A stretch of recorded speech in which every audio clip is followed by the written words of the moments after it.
ইহা আমি কি হেরিলাম। এটা আসলে once in a lifetime moment cricket দর্শকদের জন্য।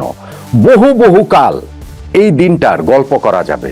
14 বছর বয়সী একজনের ব্যাট থেকে যখন আইপিএল এর মতো মঞ্চে সেঞ্চুরি আসে এবং সেইটাও মাত্র 35 বলে, এই গল্প কেন চিরকাল করা যাবে না?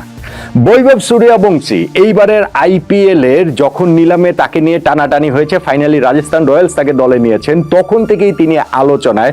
প্রায় 14 বছর বয়সে আমরা কি করেছি জাস্ট একবার একটু ভেবে দেখেন। আমাদের সবার ক্রিকেটার হতে হবে না, কিন্তু প্রত্যেকে নিজ নিজ জায়গায় কি করেছি।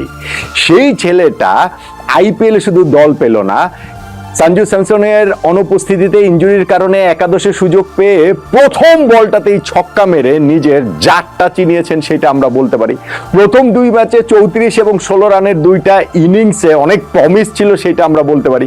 কিন্তু এই ম্যাচে সবকিছু ছাপিয়ে গেছে, সকল প্রত্যাশা ছাপিয়ে গেছে। মাত্র 35 বলে সেঞ্চুরি করে তিনি রেকর্ডের পাতা দুমড়ে মুছড়ে দিয়েছেন, অনেকগুলো রেকর্ড নতুন করে লিখিয়েছেন।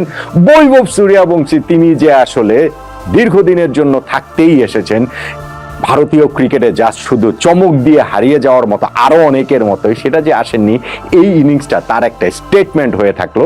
সেজন্য আমি বলছি যে আরো অনেক দিন আমাদেরকে হয়তো সূর্যবংশীর এই ইনিংসটার দিকে পেছনে ফিরে তাকাতে হবে। এবং যারা এটা দেখেছেন, স্টেডিয়ামে বসে যারা দেখেছেন তারা তো দেখেছেন, এবং যারা টেলিভিশনের পর্দায় লাইভ দেখেছেন তারাও আসলে বলবেন সূর্যবংশীর ওই ইনিংসটা আমি দেখেছিলাম, লাইভ দেখেছিলাম।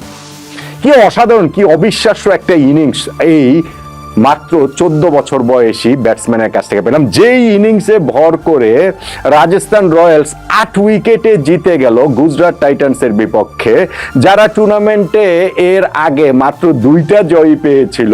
10 নম্বর ম্যাচে এসে তারা 3 নম্বর জয় পেল, সেটাও গুজরাট টাইটান্সের বিপক্ষে, যারা 9 নম্বর ম্যাচে মাত্র 3 নম্বর ম্যাচ হেরে গেল, এবং সেইটাও 209 রান তাড়া করে 25 বল হাতে রেখে 8 উইকেটের জয়।